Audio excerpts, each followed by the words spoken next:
Nuevamente, ¿cómo está esta banda sumillosa? Muchas bendiciones, qué alegría nuevamente estar reunidos como un solo hombre. Leemos en Nehemías 8, alrededor de la preciosa palabra de Dios. Y esto es un milagro, sin duda, porque ya lo leímos en estos 5 no hay's de el texto anterior. No hay quien busque a Dios. Todos nos desviamos, a una nos hicimos inservibles, pero tener un corazón para escuchar la palabra de Dios es un milagro que como Jesús junto al lago de Nazaret, eh, produjo en toda esa multitud que se agolpaba para escuchar la palabra de Dios. Me dio mucho gusto ver entre los semillosos y discípulos que aceptaron la invitación de conectarnos esta tarde a Carlos Rivero. En un ratito más se los voy a presentar, Carlitos. Qué alegría tenerte con nosotros. Qué honor, qué privilegio. Abramos nuestras Biblias en el capítulo 3 del libro de Romanos, comenzando en el verso 21. Romanos 3, 21, y el texto que cubriremos con la ayuda de Dios será los versos 21 al 31. ¿Me acompañan a darle lectura? Pero ahora, aparte de la ley, se ha manifestado la justicia de Dios testificada por la ley y por los profetas. La justicia de Dios por medio de la fe en Jesucristo para todos los que creen en Él, porque no hay diferencia, por cuanto todos pecaron y están destituidos de la gloria de Dios. ¿Les parece que hagamos juntos una oración a nuestro Padre? Señor hermoso, gracias por permitirnos vivir este milagro, Señor de tener oídos y un corazón para escuchar tu voz. Llegaría la hora y ahora es, Señor, que aquellos que estuvimos un día muertos escucharíamos la voz del Hijo del Hombre y aquellos que la escuchásemos, dice tu palabra, que viviríamos. Abre, Señor, nuestros ojos para ver en tu palabra las maravillas de tu ley y contemplando, Señor, en ella tu gloria como en un espejo, sigamos siendo transformados como a tu imagen por tu Espíritu. Oramos esto y más, tus discípulos, quienes en tu nombre decimos, así sea. Amén y amén. Habiéndonos traído tal radiografía, Pablo, de la maldad del corazón humano en los párrafos anteriores, ahora el apóstol regresa a su tesis principal para explicarnos con más detalle lo que nos dijo allí en lo que leímos y consideramos como la tesis de su carta, capítulo 1, verso 16 y 17. Lo decimos de memoria, cierren sus ojos. Porque no me avergüenzo del Evangelio, porque es poder de Dios para salvación a todo aquel que cree, al judío primeramente y también al griego, porque en el Evangelio la justicia de Dios se revela por fe y para fe, como está escrito, el justo por la fe vivirá. Ay, no te me atravieses, carita hermosa. Mas el justo por la fe vivirá, correcto. Se me olvidaba el más. En esta nueva sección nos dará una explicación, ahora sí, súper detallada acerca de los elementos esenciales, repito, de su tesis, para que pudiésemos apreciar las buenas noticias. Nos trajo desde el capítulo 1, verso 18, hasta el capítulo 3, verso 20, a través de las malas noticias. Pero ahora regresa a su tesis original y, repito, con lujo de detalle, nos va a llevar por las buenas noticias. En primer lugar, y en abierto contraste con la sección anterior, Pablo enfatiza a partir de aquí, ya no la obra del hombre, es interesante, sino la obra de Dios. Comenzando con el hecho de que en el Evangelio Dios manifiesta, me encantan los verbos siempre asociados con el Señor y no con el hombre. Dios manifiesta su justicia, por lo que a esta sección, a estos 10 versos, los he titulado así, la justicia de Dios. Versos 21 y 23, justicia para todos. Verso 24 al 26, justicia perfecta. Y versos 27 al 31, justicia gratuita. Justicia para todos. Leemos nuevamente esta sección. Pero ahora, aparte de la ley, se ha manifestado la justicia de Dios testificada por la ley y por los profetas. La justicia de Dios por medio de la fe en Jesucristo. Es interesante, desde el principio de, de nuestra lectura hemos intentado tener no solamente la importantísima lectura tradicional, que es la lectura vertical de la justicia de Dios para mí, nuestra salvación, cómo Dios opera esta maravillosa salvación de la que habla el libro de Romanos. La lectura horizontal es esta reconciliación que Dios quiere traer a través de su Hijo Jesucristo entre judíos y todas las naciones. Y este es un énfasis que ha venido Pablo trayéndonos una y otra vez. Y esta es una lectura, repito, no tradicional, pero no por eso no bíblica, que no solemos hacer, es lo que quiero decir. Pero mira qué interesante está acá, dice, aparte de la ley, el error más grande que judíos mesiánicos o judaizantes incluso, en el que quieren caer es encerrar a Jesucristo dentro de los ritos de la ley. Pero acá Pablo nos dice, hey, esto es algo que ojo no vio, ni oído escuchó, ni jamás fue concebido en corazón de hombre. Las cosas que Dios tiene preparadas para los que le aman, ¿no? Aparte de la ley se ha manifestado la justicia de Dios. Pero por otra parte, testificada por la ley y por los profetas. Entonces, a los judíos les dice, esto no está limitado a los ritos y a las ordenanzas de la ley. La justicia de Dios trasciende a esto. Pero nos dice a los gentiles, pero definitivamente Dios escogió a su pueblo y le fue confiada la ley porque desde allí anunció esta preciosa y perpetua salvación a todo aquel que en él crea, judíos primeramente, pero también a todas las naciones. Y esto, repito, estaba anunciado en la ley y en los profetas. Entonces, otra vez viene esta tensión, ¿no? Que se crea entre judíos y gentiles. Y ambos necesitamos considerar estos dos lados de la misma moneda. Muy bien, la justicia de Dios, la justificación, es el acto soberano de Dios por el cual declara justo al pecador. No en base a sus méritos, no en base a sus obras, sino exclusivamente por la fe en Jesucristo, mediante su gracia y la obra redentora de Cristo en la cruz. Es un término legal, es un veredicto legal en el que Dios no solo perdona los pecados, sino que también imputa la justicia de Cristo al creyente, asegurando su aceptación delante de Él. El alcance, chicos, de la justificación es aún mayor, si me lo permiten, al de... Es mayor y más profundo su alcance que el del perdón. Imaginemos, imaginémonos por un momento que algunos de nosotros, imagínate que tú compras un auto para hacer un viaje con tu familia. Y estando de viaje, el auto sufre una descompostura.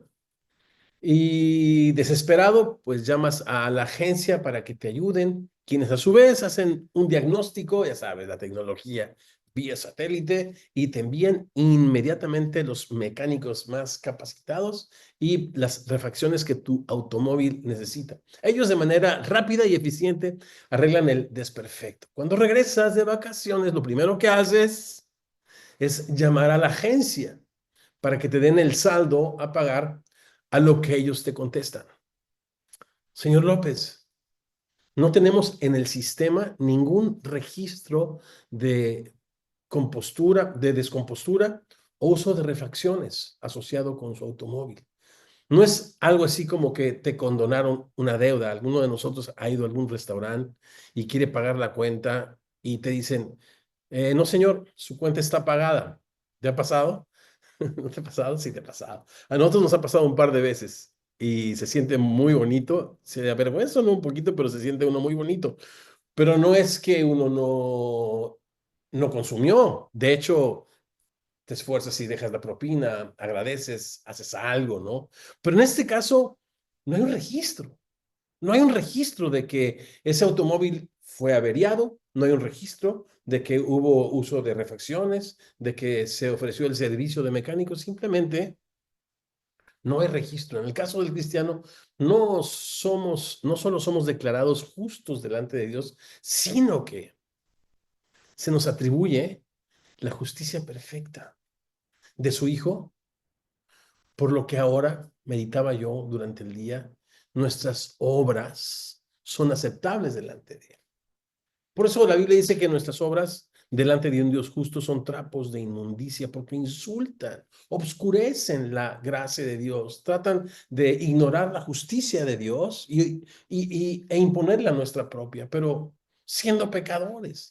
Pero cuando somos declarados justos, nuestras obras son para la alabanza, reconocimiento, fama y gloria de nuestro Señor y Salvador. Ahora nuestras obras son justas porque hemos sido declarados justos delante de Dios. Ahora, es interesante que algunos autores han descrito la fe como la mano del corazón. ¿Y por qué digo la fe?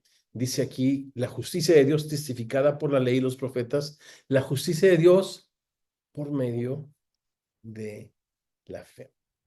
Algunos autores, repito, han descrito la fe como la mano del corazón. Sí, la mano no hace ningún trabajo para ganarse la salvación, sino que solo se abre y acepta el regalo que gratuitamente Dios nos da a todos los que creemos en Jesús. Por lo tanto, la fe no es una virtud, ¿no? No es un logro, no es un mérito humano del cual alguien pudiera jactarse, sino, ve ahí lo que dice, por medio. Somos salvos por gracia, dice el libro de Efesios capítulo 2, pero el medio es la fe. Es un medio solamente a través del cual el hombre recibe gratuitamente la justicia de Dios. Ahora bien, la fe de la que habla Pablo es una fe objetiva. No se trata de creer en Dios y bueno, pues porque creo en Dios ya soy declarado justo delante de Dios. No, no, en absoluto. El apóstol Santiago nos habla de este error y nos dice, ¿tú crees que Dios es uno? Pues bien haces. Es lo que hacen los demonios, los diablos, y tiemblan. La fe que salva, la fe como medio para recibir la justicia de Dios, se enfoca en la persona y en la obra de Jesucristo en la cruz del Calvario, muriendo en nuestro lugar para darnos salvación. El justo muriendo por los injustos para llevarnos a Dios. Vamos a leer la segunda parte del verso 22.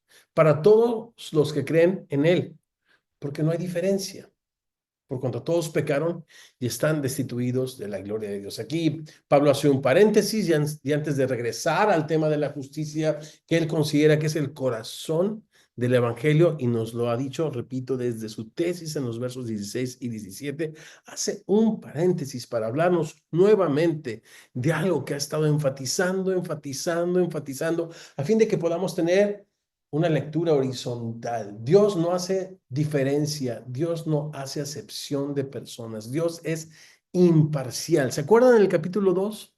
Nos habló de la imparcialidad de Dios en su juicio. En el verso 6 dice que Dios pagará a cada uno, a todos, conforme a sus obras. Y en el verso 11 del capítulo 2 nos dijo que no hay acepción o diferencia de personas para con Dios. Ahora, esa misma imparcialidad se muestra aquí cuando Dios atribuye su justicia imparcialmente a cualquier persona que cree y pone su confianza en Jesucristo, el Hijo de Dios. Claro, en este orden histórico, al judío primeramente, pero también de la misma forma, con la misma gracia, al griego. Verso 24. Después de este pequeño paréntesis, repito, ahora Pablo regresa a su argumentación alrededor de lo que en el capítulo 1 nos dijo que era el corazón del Evangelio, la justicia de Dios. Verso 24. Siendo justificados gratuitamente por su gracia, mediante la redención que es en Cristo Jesús. Así que es justicia en primer lugar para todos y a partir del 24, justicia perfecta No quedó deuda alguna de la obra perfecta, completa, eterna y gratuita que Jesucristo realizó en la cruz del Calvario para gloria del Padre y a favor tuyo y mío. Verso 24. Siendo justificados otra vez gratuitamente por su gracia. Mientras en esta sección Pablo se da a la tarea de explicar conceptos, pues, profundos, ¿no? Complicados, difíciles. Yo sé que aquí hay teólogos, discípulos, pero como ustedes saben, pues yo fui músico, soy músico, y fui músico, pues, por no estudiar. Es una broma, por supuesto. Y a mí me cuestan, como saben mis amigos teólogos, trabajo, ¿no? Pero aquí, repito, Pablo se da a la tarea de explicarnos estos conceptos profundos, complicados, como justificación, como redención. Pero en el caso de la gracia, simplemente desiste de explicarla, porque la gracia de Dios en su obra de redención es tan evidente y a la misma vez es la base sobre la cual descansa toda su obra, que no tienes que entenderla. Lo único que tienes que es recibirla, es recibirla. Más adelante, como en una sinfonía, así está escrito Romanos, él va trayendo los motivos que después más adelante va desarrollando. Y ahora nos trae el motivo de la gracia que en el capítulo 4 va a florecer y va a desarrollar. Pero otra vez, en este capítulo, donde nos presenta el corazón del Evangelio, aparece la gracia a la que no se da la tarea, repito, de explicarla, porque la gracia se recibe, se disfruta y ojo, se transmite. La parte más difícil de la gracia es transmitirla. Y a su vez, fíjense qué ironía, desde la perspectiva de un servidor, es uno de los temas más complejos en la Biblia. La gracia de Dios, profundo, y no creo que me dé la eternidad para poder comprender la profundidad, la altura y la anchura de la gracia de Dios, pero siendo un neófito y un ignorante, puedo ser recibido como su hijo porque simplemente la creo y la recibo con todo mi corazón. Vamos a leer nuevamente el verso 24, siendo justificados gratuitamente por su gracia. Y abandona el tema, ¿no? Mediante la redención que es en Cristo Jesús. Y aquí aparece este otro concepto, la redención. Pablo es alguien que, como sabemos, tiene dos herencias, completamente judío y completamente romano. Como judío fue enseñado en las escrituras acerca de la liberación del pueblo de Israel de la esclavitud a la que estuvieron sujetos por espacio de 400 años bajo el régimen terrible de Faraón en Egipto. Pero como romano, estaba completamente también familiarizado con el mercado de esclavos y la liberación que alguno de ellos podría obtener solo mediante el pago de un precio. Con esta palabra redención, Pablo, desde ambas realidades, nos dice que el ser humano vive sujeto a servidumbre, como en el caso de Israel en Egipto. Pero el ser humano, el día de hoy, dominado y controlado por su amo, por su rey y señor llamado pecado. De la misma forma, como un esclavo en el mercado de esclavos romanos, el ser humano puede ser libertado solo a través del pago de un precio que compre su libertad. La palabra redención justamente resume estos dos conceptos: ser libertados de la esclavitud a través del pago de un precio. Pablo nos dice que esta redención Dios la ha llevado a cabo a través de Cristo en el verso 25. ¿Lo leemos juntos? Vamos.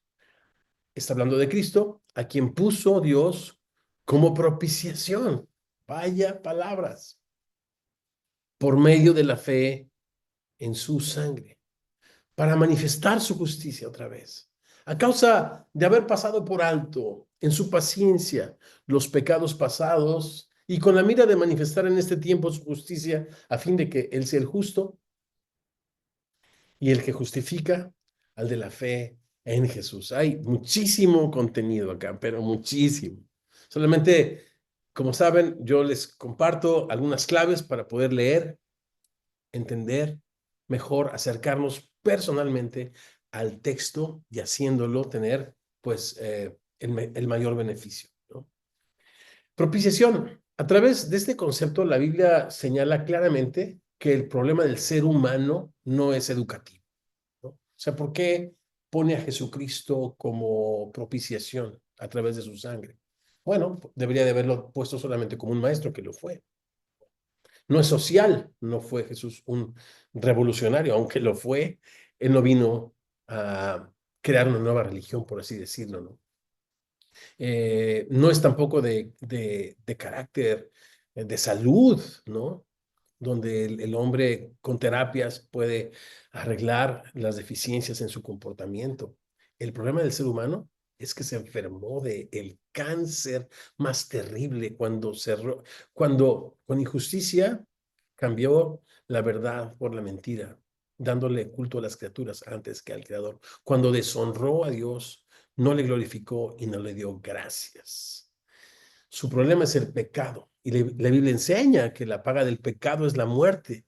La Biblia enseña que sin derramamiento de sangre no se hace remisión de los pecados. Qué importante es, pues, conocer a ciencia cierta, a la luz de la Biblia, cuál es nuestro problema, para que entonces podamos disfrutar y abrazar la solución. ¿Cómo se ha hecho de verdad? ¿Cómo se ha hecho la terapia? Todo tiene su lugar, yo lo sé.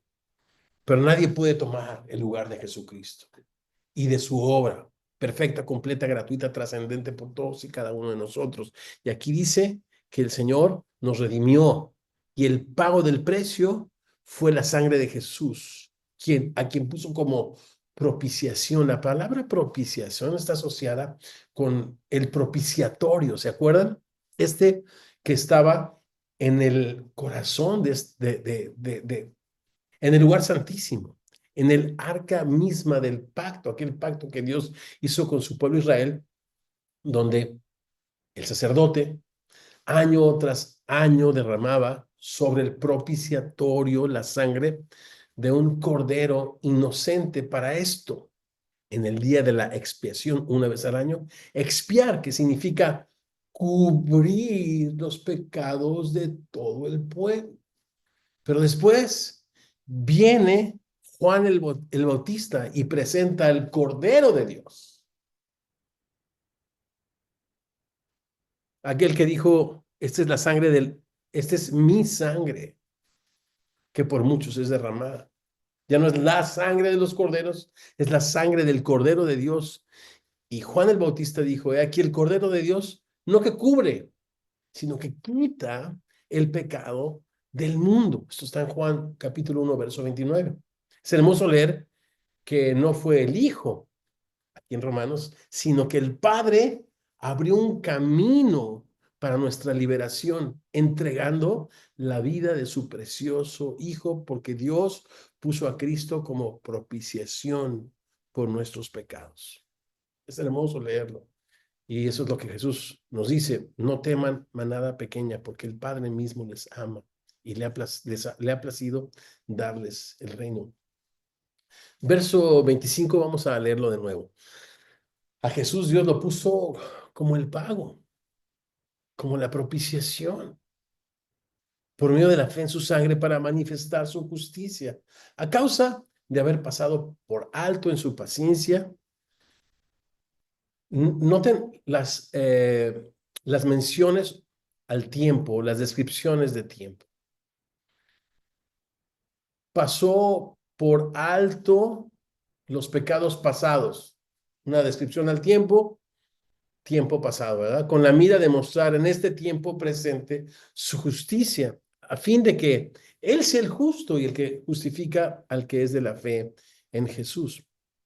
Algo interesante es que los creyentes del Antiguo Testamento, como Abraham, como David, fueron redimidos con la misma sangre que nos ha redimido a ti y a mí.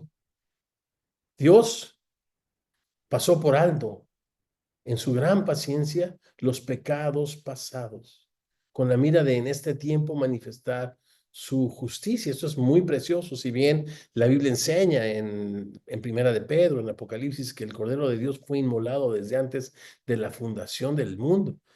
Los santos del Antiguo Testamento veían hacia la cruz en sentido futuro. ¿Se acuerdan en la conversación entre